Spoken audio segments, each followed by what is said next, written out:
person, so it's just like we just connected so well in everything we did. His commitment, his work ethic was about football. The boy stayed in the gym.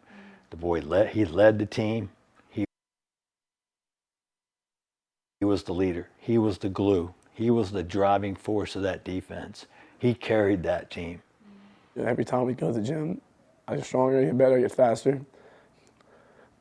I got an accomplishment in the weight room for football, and Austin's smile just popped up. It was just so proud of me and just gave me the biggest hug.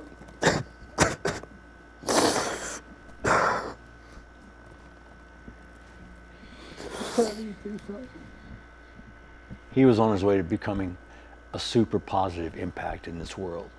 It's not right. You should never bury your children. It's a very unfortunate, tragic outcome. Not only for this family, but I feel for the family of the assailant, because his life is over.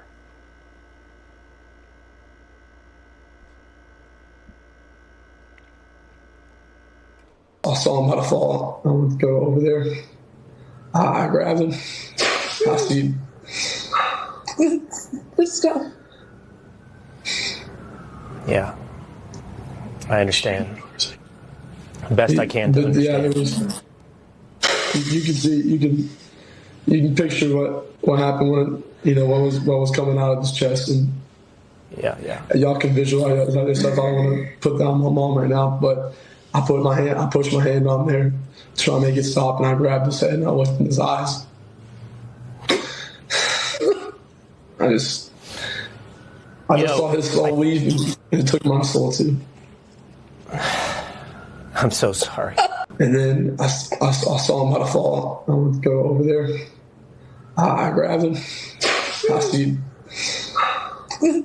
Frisco. Yeah, I understand. Best I can to understand. Yeah, there was. You can see. You can picture what happened when what was coming out of his chest, and yeah. Y'all can visualize that stuff. All right, let's see this one. Hey, hold up. 7:43 is the time, and welcome back to Live Now from Fox. I'm Jeanne Francine. Turning to a developing story this Friday, as thousands of people have donated to an online fund supporting a family whose son was stabbed to death at a Frisco ISD track meet. It's one of the ways people are coping with the death of Austin Metcalf. Right now, Wait, which one is it? I don't know. Either one is terrible. we want to check in with Fox 4's Ticia Muzinga, joining us live this morning with a message from the family. Good morning to you. Alarming news. We continue to get updates this morning. Yeah, you're absolutely right. Good morning. Yeah, we are hoping to hear more information and get more information about what led up to the fatal stabbing of 17-year-old Austin Metcalf from court documents later this morning.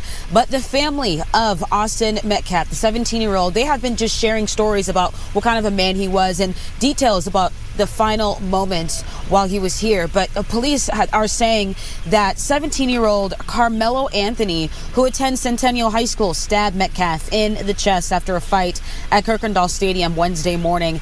The family says they believe the fight started over a seating issue in the stands at a track meet. Hunter Metcalf, the victim's twin brother, told Fox News he did everything he could to save his brother's life. Yeah, I pushed my hand on there, trying to make it stop, and I grabbed his head and I looked in his eyes. I just saw his soul leave, and it took my soul too. I'm so sorry. Well, police are investigating how a knife got into the stadium. Anthony is in the Collin County Jail and is charged with murder, and his bond is set at $1 million. Frisco ISD, however, is rescheduling that track meet where... Shoot, I'm surprised he got bond at all. And then, why y'all don't got metal detectors? What's up with the security? All that happened. They're planning to have it next Monday at a different school, Little Elm High School. Back to you. Fisia Muzinga with Fox 4 Dallas, thank you so much for that detailed breakdown. A lot of eyes on this story. Tragic news we continue to follow. Thank you so much for joining us. Have a great rest of your day. You as well. Thank you. Thank you. I'm Jeanne Francine. Let's take our final 2-minute commercial break of the hour. We'll be right back. So my bad. Computer acting extra glitchy, chopped up and junk. I don't know what the heck going on. What the heck is that? My BB hell. I don't know what the heck. That has nothing to do with this. Shall I react to the old the you know the longer one right there? Where is it at? I saw it. I just saw it. Where's it at? Right here. This one is like, sure, I don't know if I can do it, man. This damn computer, man. This junk acting up, man. Video ain't going through smoothly at all, man. Maybe if I do it like this, hold up. Maybe I'll do that like that. This kid, before I knew his name now, this kid was sitting under our tent at track. We asked him to move. He started getting aggressive and talking reckless. And my brother stepped in and said, "You need to move." He's like, "Make me move." Also grabbed his backpack. The kid, I tried to whip around as fast as I could, but I didn't see the stab. Video from WFAA in Texas. Tragedy at a track meet. A teenage football life cut short. His family says he died in his twin brother's arms. The suspect, according to police, was a fellow high school athlete who allegedly brought a knife to a track meet and changed so many lives, allegedly, in the course of doing so. We're on the case presented by Law and Crime. I'm Chris Stewart.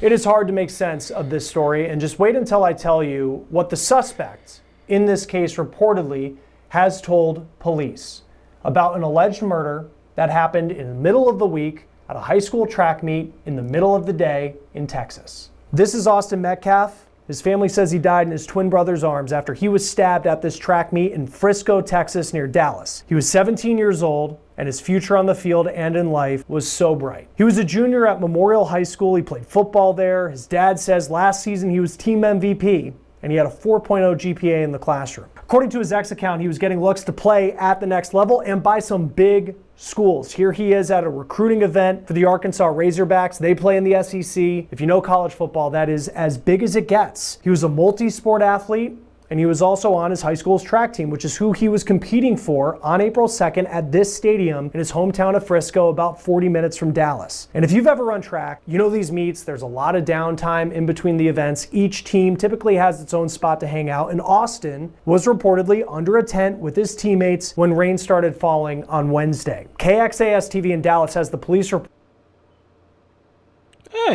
report that states that the suspect, who goes to a different high school, was under Metcalf's team's tent, and he was told to move. Witnesses say the suspect then unzipped a bag, he reaches in and told Metcalf, quote, "Touch me and see what happens." That's when witnesses say Austin Metcalf got up and grabbed the suspect, who then allegedly took out a knife and stabbed Austin in the chest. Austin's twin brother told WFAA-TV this. And my brother stepped in and said, "You need to move." He's like, "Make me move." Austin grabbed his backpack.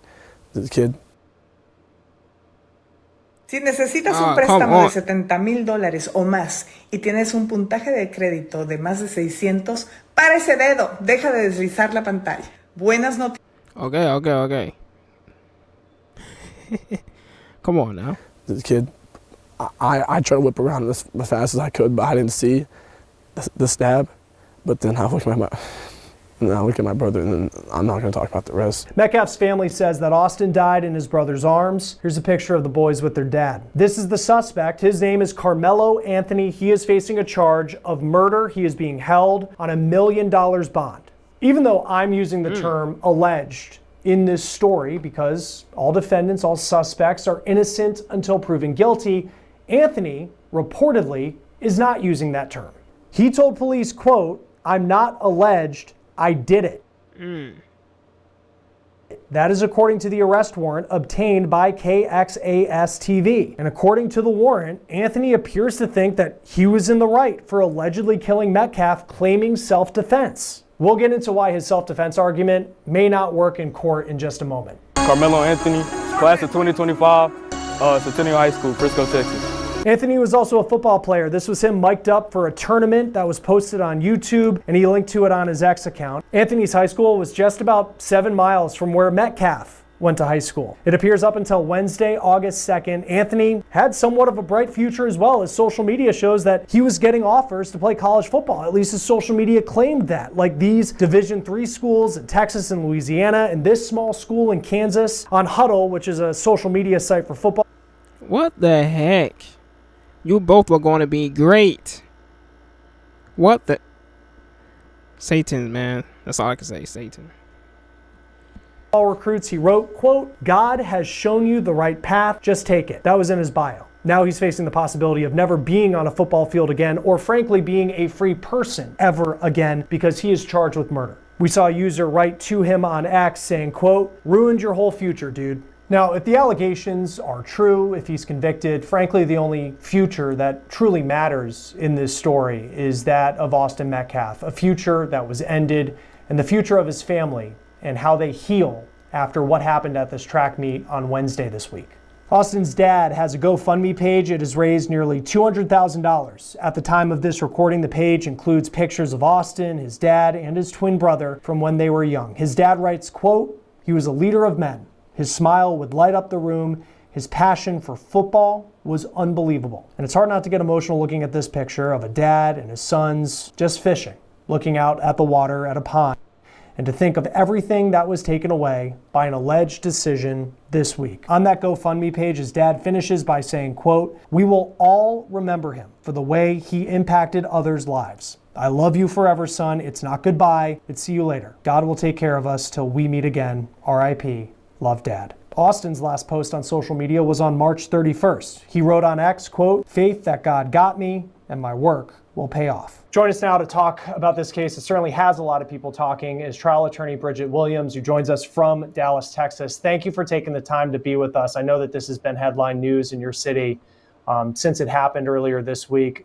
At this point, what are some of the questions that you have based off the information that we've been able to get so far? Well, one, thank you so much for having me. I would say some of the questions that are running through my mind is just like, what is it that caused such a dispute to happen in the first place? What is it that could have caused it to have led to this in the first place? And also, just, I feel like there needs to be some type of just education for individuals for what is it that is self-defense? What is it that it really means for self-defense? Because in a situation like this escalated so quickly from one person thinking that he was defending himself, and in fact, he wasn't. Bridget, you bring up a good point, because I think it can be a very delicate part of these conversations and stories we cover to say that there was more than one life that was damaged in events like this, because there's nothing worse than what the Metcalf family went through. They will never see their son ever again.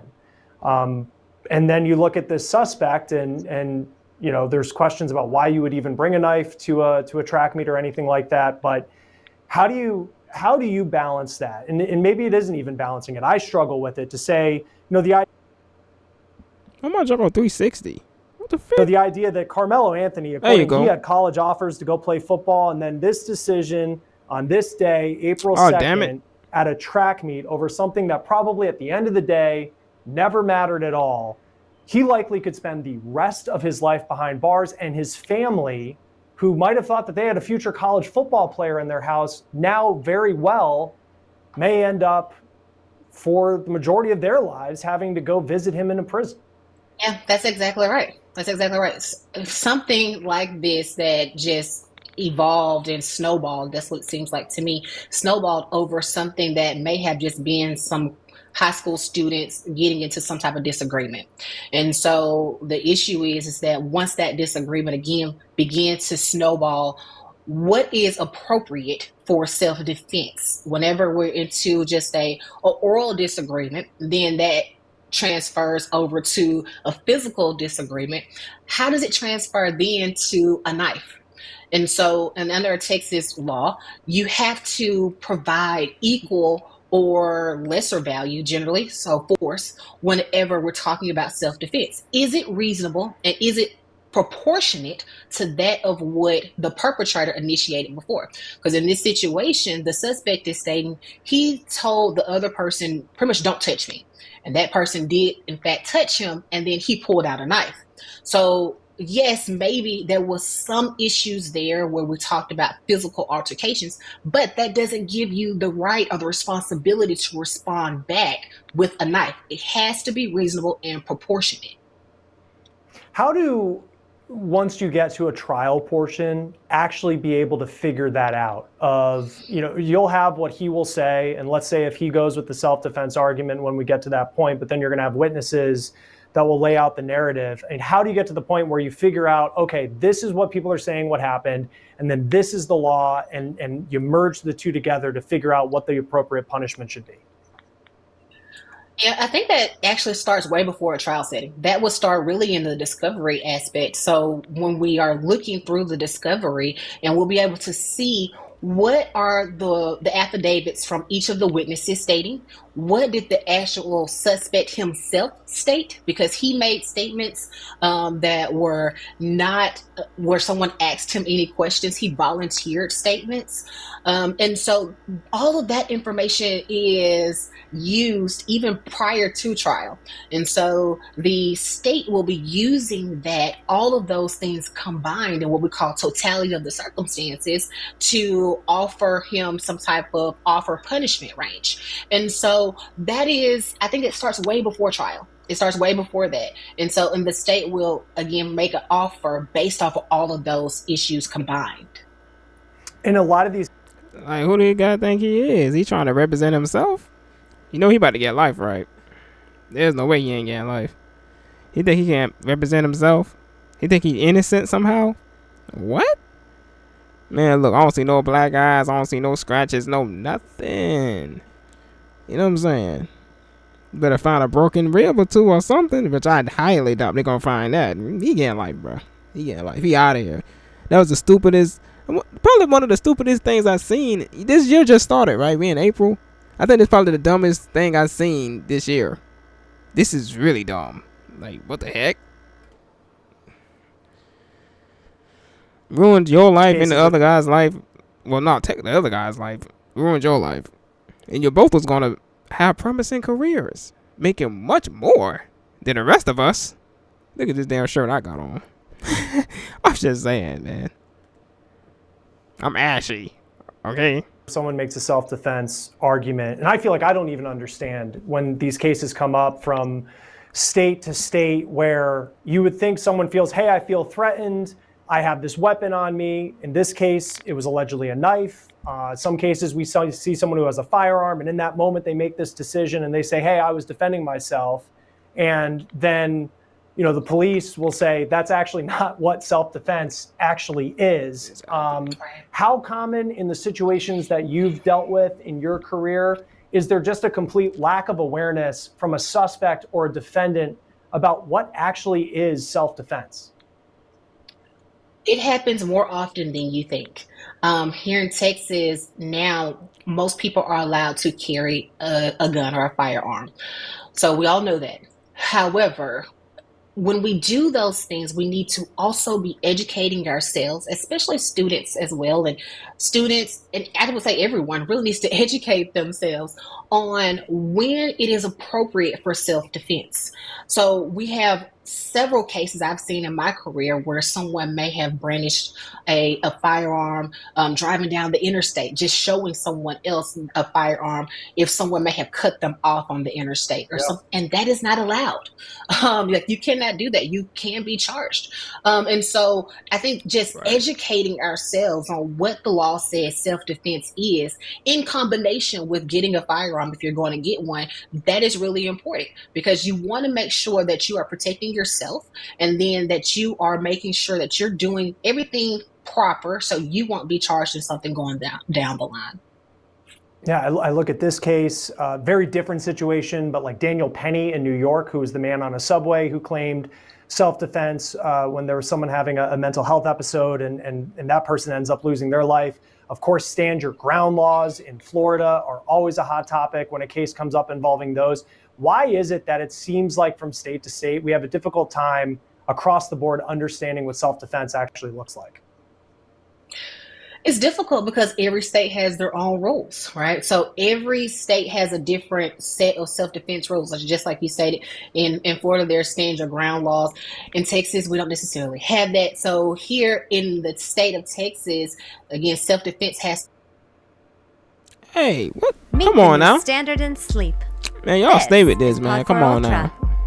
It's What's that, not an iPod? a bed, it's a revolution in the sleep game. The frick is that? Crafted for those who An iPod bed? What the frick? Wait, what is demand it? nothing but peak performance from every aspect of life, including sleep. Man, that's a knockoff Tempur-Pedic. Continue on. And self-defense has to be reasonable, and it has to be appropriate for exactly what it is that the perpetrator or the other person initiated. And so the important thing to do is, if you're going to be in a state, to inform yourself about the laws of that particular state. Ignorance of the law is not a defense. It never is. It never will be. And so you have to make sure that you are informed in the best way possible, learning as much as possible as you can if you're going to be in a particular state. And so that way you'll know how to protect yourself. This suspect, Karmelo Anthony, is being held on $1 million bond. He's been charged with murder. I'm sure you've had difficult conversations with people who have... That's crazy.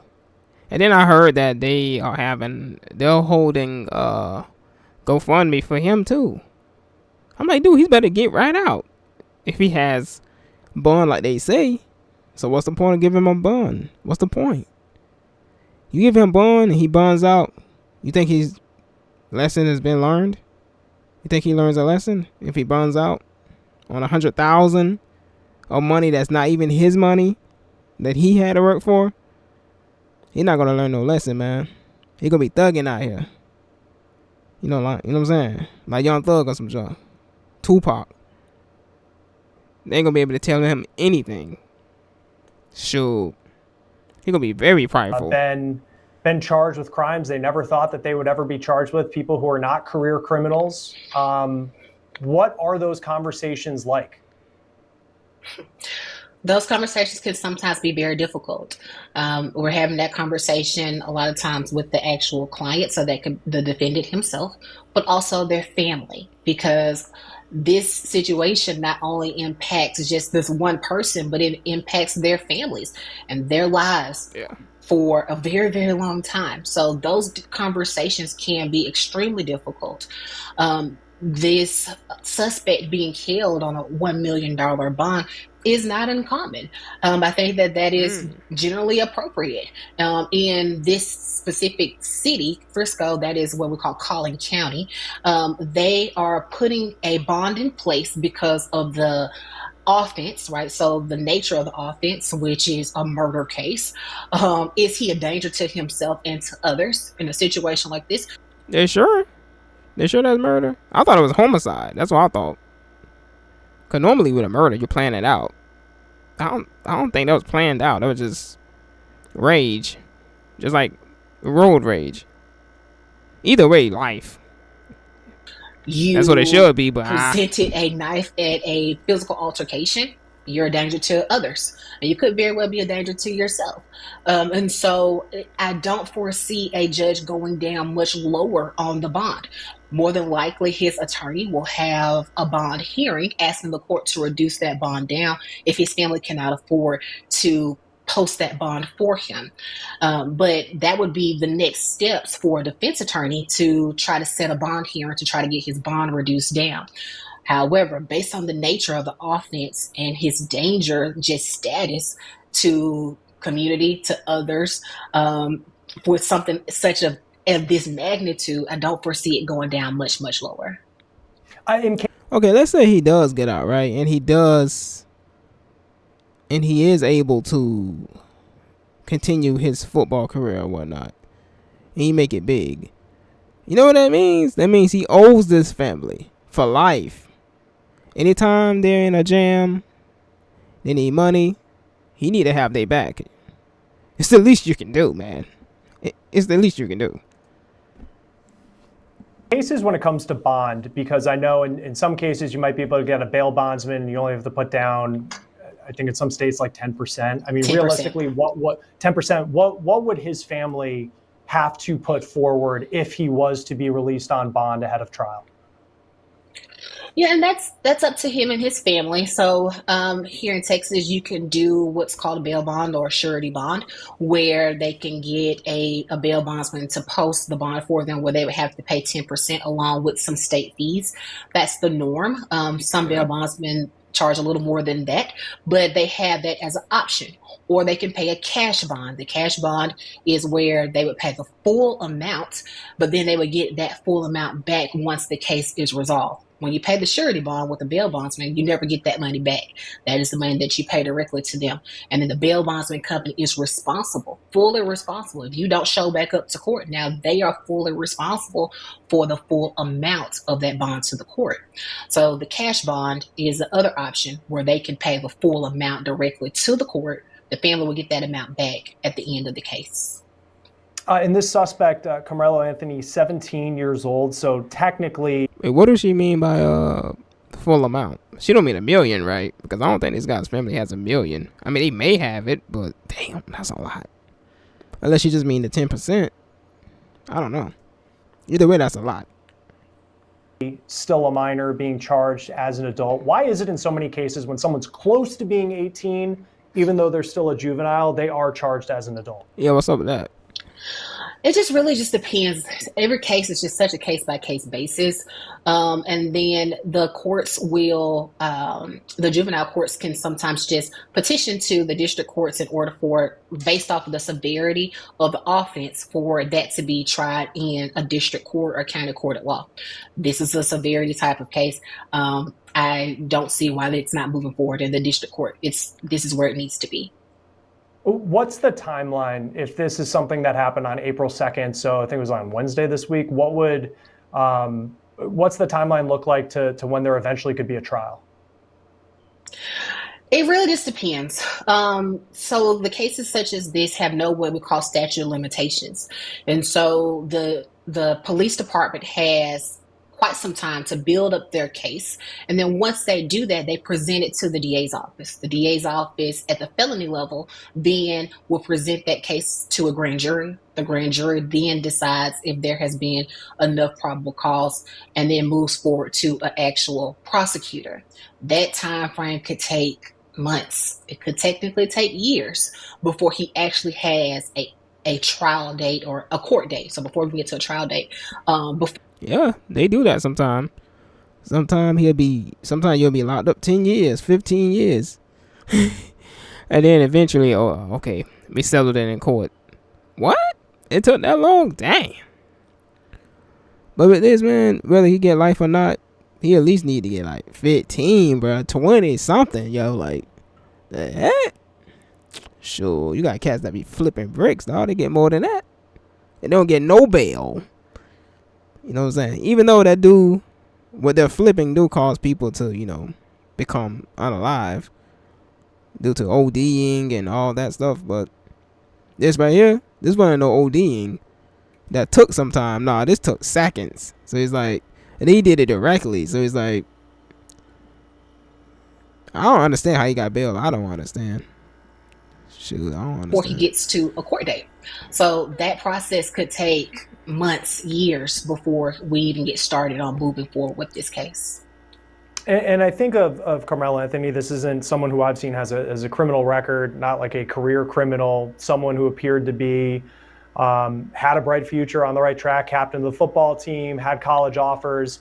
How much will the court take that into consideration when eventually, if he's found guilty? And listen, he's charged with, there's no worse offense than taking the life of someone else. And Austin Metcalf's family, he's gone forever.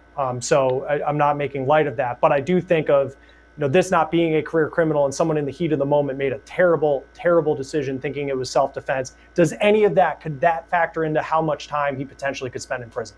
I think that those things would go into account during the punishment phase. So not necessarily during the guilt innocence phase.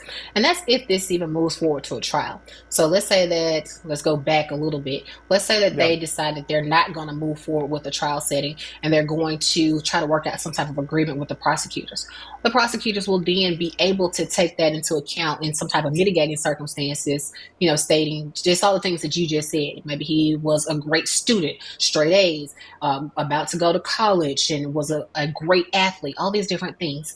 And so those are things that can be taken into account there. If he moves forward with a trial setting, that does not go into effect, in my opinion, for the guilt innocence phase. It's either, did you meet the elements that for murder? Yes, no. And then once that is confirmed or not confirmed, if it is confirmed, then those things will go into account for the punishment phase, which is separate. And so a lot of times the defense attorney will be building up the case there for the punishment phase to try to reduce the punishment as much as possible.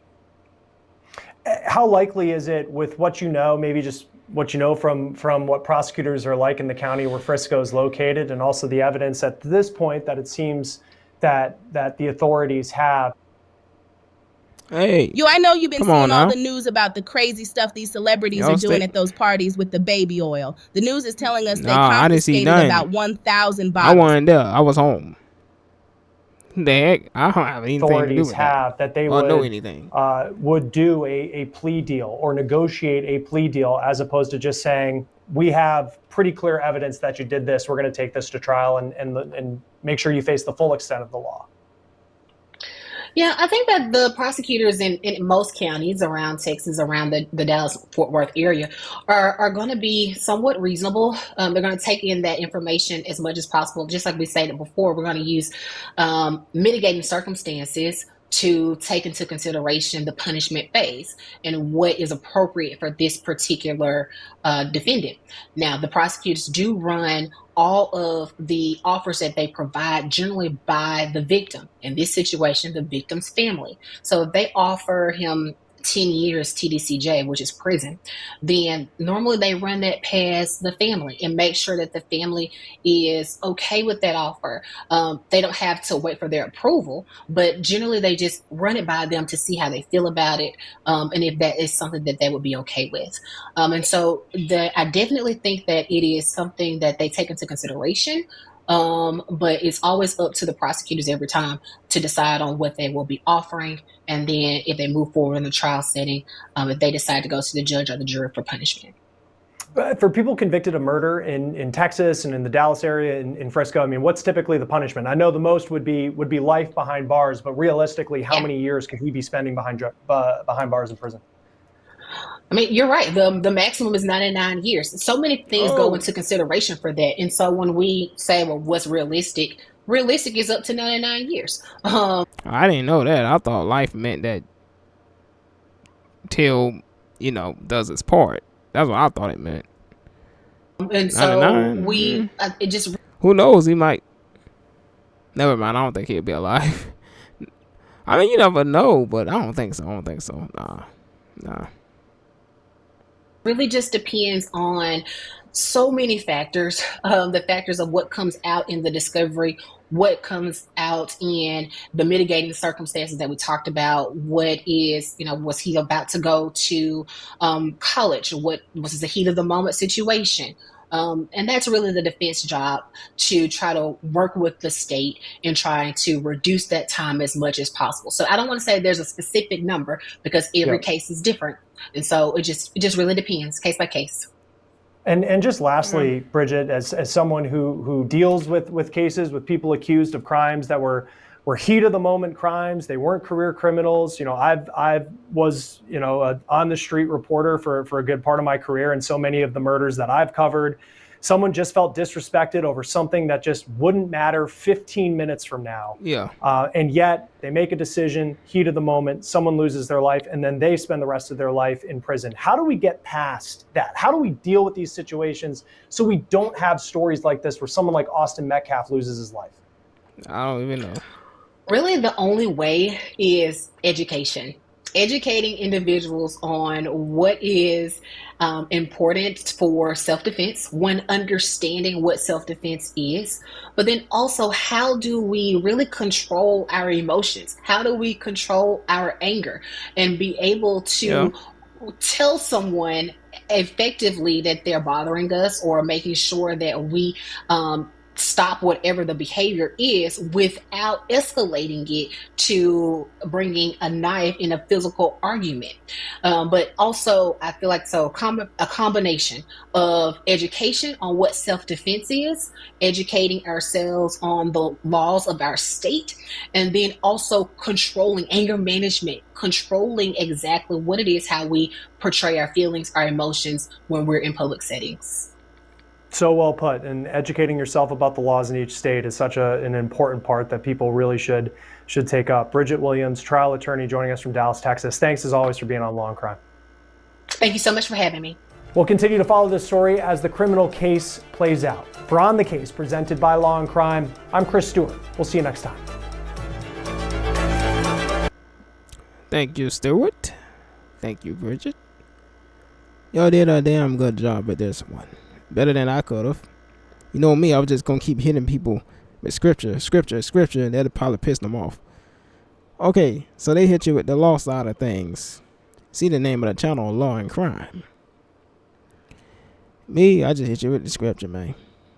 You know, what's going through my mind is that if he was raised up in the faith, I don't think this would have happened. But a lot of people will say, bull crap. Hey, you can believe what you want to believe.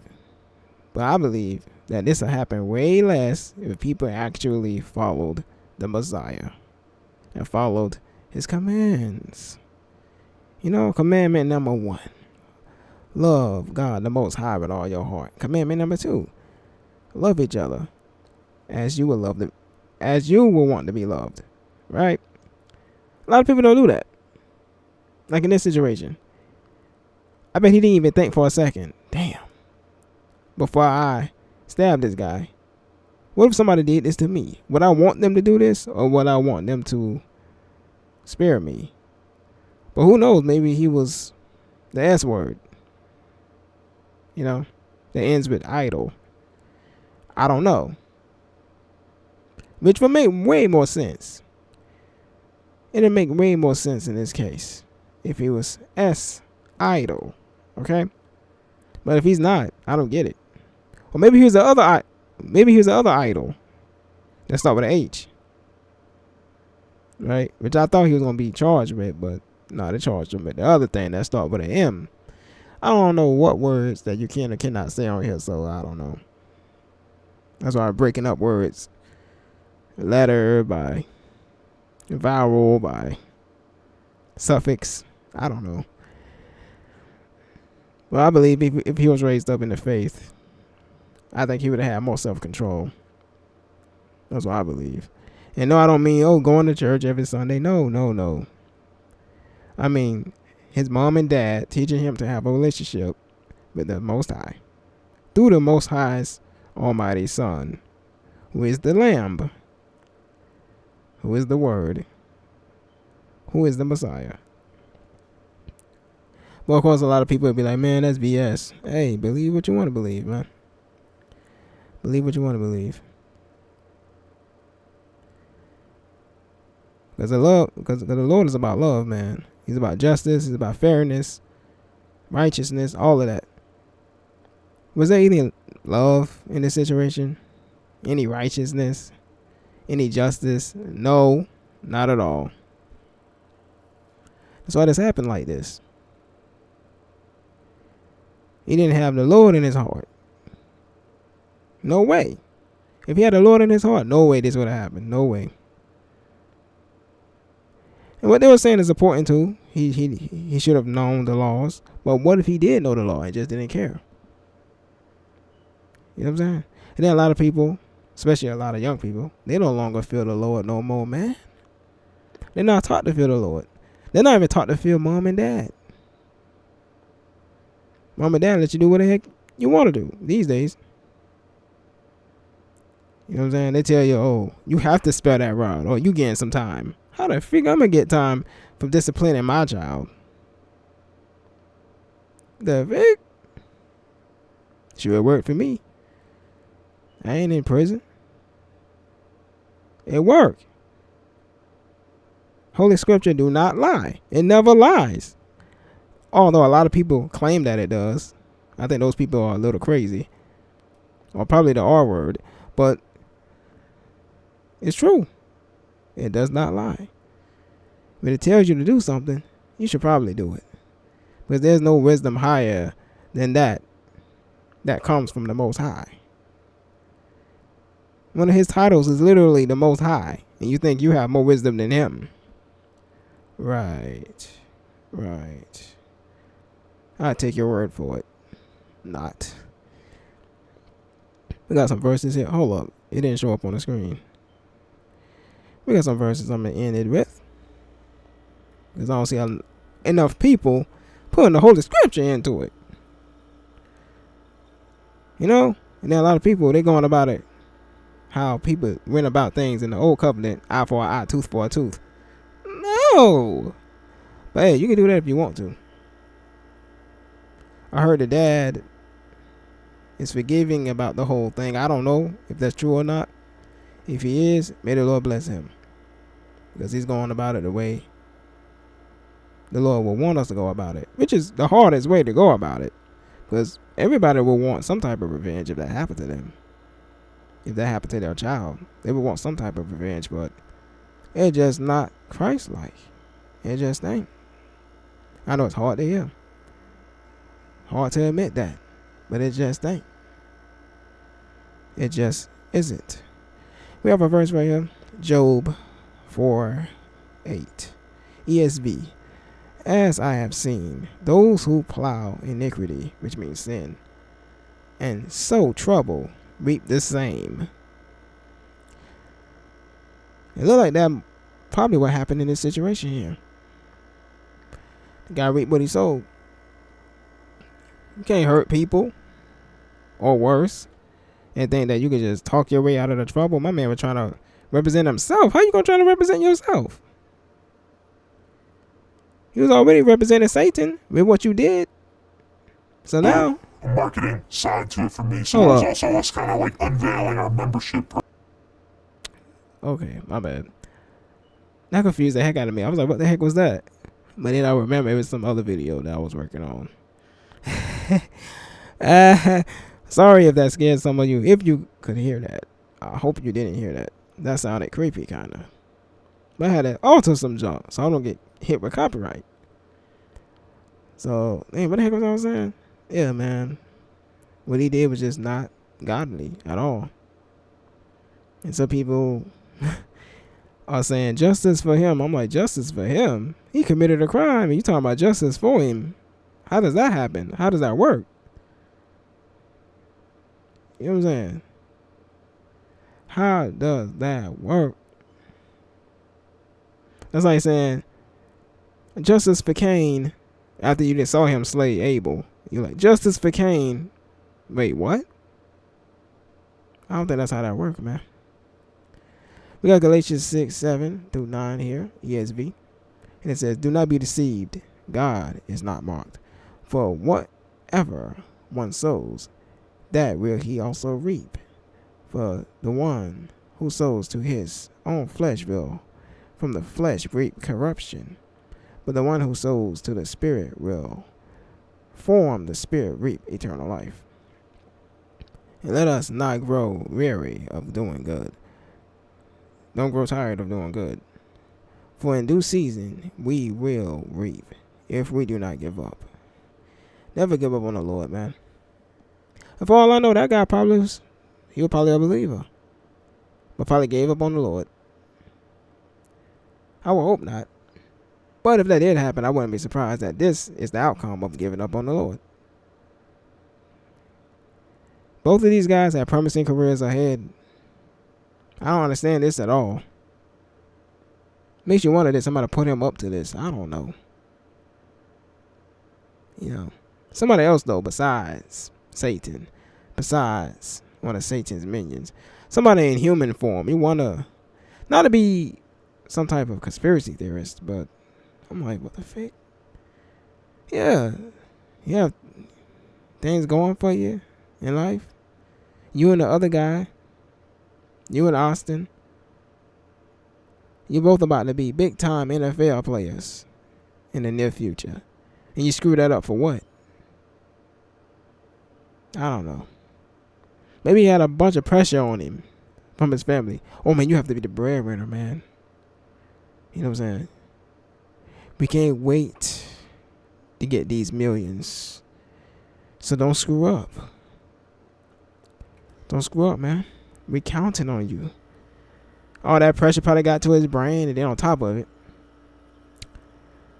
I saw something on Twitter earlier that said that if you smoke weed, I'm not saying he's on it, but who knows? I saw something on Twitter that said if you smoke weed, it'll ruin your life. Most people it don't happen to, but some people it'll ruin their life. It'll ruin their whole perception of reality. It'll cause their brain to go haywire. And it makes me wonder if that happened to him. Pressure, and on top of it, a little puff give, and then you know, he lose the want to live. And they do something that's just plain out sinister. To some guy, I don't know if he knew the guy or not. This is pretty strange. All this is Satan's work. This is not of the Father, not of the Son, or the Holy Ghost at all. I don't know what the heck this is. It's evil, is what it is. It's evil. Hopefully, man, something comes out of this to do with justice. That'd be crazy if he got bailed out. Like I said earlier in the video. And best believe they're trying to work towards bailing this guy out. You know, like they was doing to the, not to make this about, you know, the BLM crap, but I heard about that. I heard the BLM crap. People was working for them. They were being paid. They were being paid to destroy communities and stuff. And I heard certain politicians were bailing them out. And I'm like, what the frick? That's what this kind of remind me of. I'm like, yo, why? Why bail somebody out? And you know they did something wrong. Unless it was like a mistake. That seemed like he did that on purpose. He said he did it on purpose.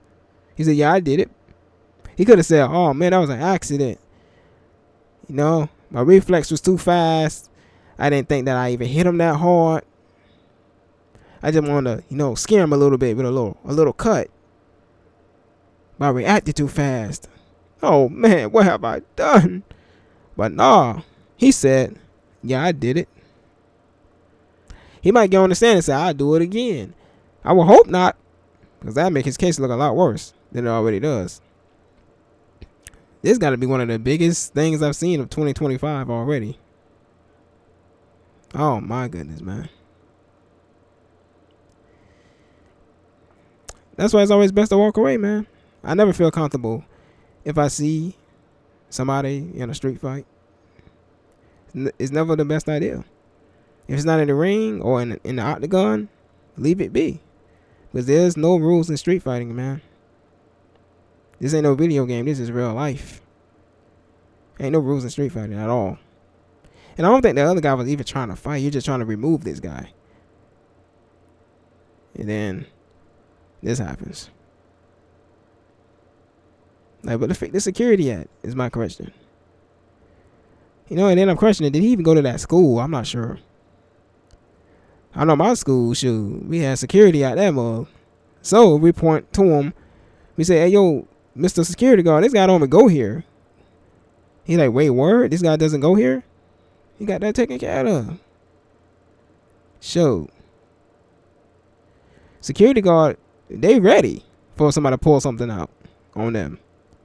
And sometimes they be armed. You know? Walkie-talkie. All that junk. I hate to put the security man in danger, but hey, he more equipped for the jump than a student that's probably out of breath by competing that day. You don't even have enough strength and breath in his lungs to make a sudden movement, to dodge or any of that. You're probably already tired from running and stuff. You don't have enough energy to dodge out the way of a freaking oncoming blade. And then on top of it, he probably was seeing black a little bit. Cause that's how it be when you be in the heat a lot. When you're in the heat, especially if you're an athlete, man, you're gonna see black a little bit. You have to shake it off. In the middle of the moment, he probably saw a little bit of stars distracting him a bit, and he got hit with that blade. Meanwhile, the other guy, he probably wasn't competing at all. Most likely not. He has all his strength. Judge is unfair, bro. It's unfair all the way around. It's unfair to the families. Unfair for the victim. Shoot. May the Lord be with those families, man. I know both families are hurt by this. And shame to those who think that nothing should be done about this. I'm like, yo, you need to at least get 10, man. A dime plus a nickel. Shoot, maybe even a quarter. Shoot. I didn't even say a half a dollar. He should probably get a quarter. You know what I'm saying? Maybe a nickel and a dime. You know what I'm saying? Probably a dime minimum. Since he's so young. You gotta be some type of justice for this, man. You can't just let this man free. Because he's not gonna learn his lesson. You know? It's like if it's like, not that I would do this, but it's like if I stole a limousine with my friends and we were partying in a limousine. You know that big old limousine that was in Lil Wayne's music video called Lollipop? The big old, what was it, a Hummer? I think that's like the only limousine that I saw that was a Hummer. What if I stole that, right, with my friends? We partying. You know what I'm saying? We finally get caught. I crashed it. Oh, shoot. Trying to get away from the police. Flip over all that. Jump probably. I don't know how much that thing cost, but if I had to guess, probably $250,000. They say the thing cost $250,000, but I completely destroyed it. And now they want me to get face like 5 years. And they let me rat out. You think I'm not going to do that junk again? They let me rat out with money that's not even mine or my family's money. GoFundMe money from other people that's encouraging me, that's enabling me to commit all kind of sin. You think I'm going to learn from that? Heck no. The average person would not learn from that. I mean, some people, small percentage, they'll probably be like, you know what I did was wrong. I'm not going to never do this again. Even though I got bailed out with GoFundMe money from kind strangers, I'm not going to do this again. I mean, there's a chance this guy might say that. I hope he says this. I hope if he does get bailed, I hope he changes his way and really help that guy's family in any way he can. You know what I'm saying? That's if they want the help. But you got to understand, if they say, we don't want you near here at all, you need to understand that too. Because, you know, you did commit something heinous towards their child and their family member. Did I read this one yet? Proverbs 22:8 ESV. Said, whoever sows injustice will reap calamity, and the rod of his fury will fail. I don't know, my man might be out of there. One already checked out, already talking to the Lord of Lords by now. The other one got to talk to the judge and the CEO and all that. Situation just ugly all around, man. Y'all keep both families in prayer.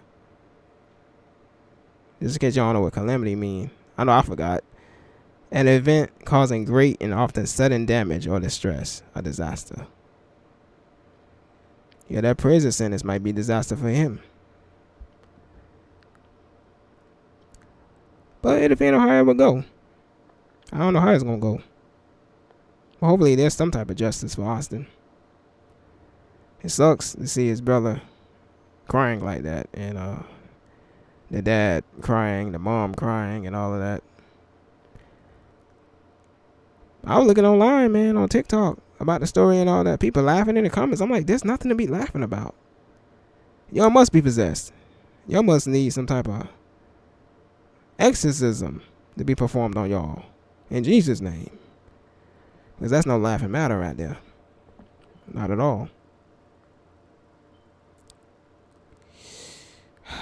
May Austin rest in peace.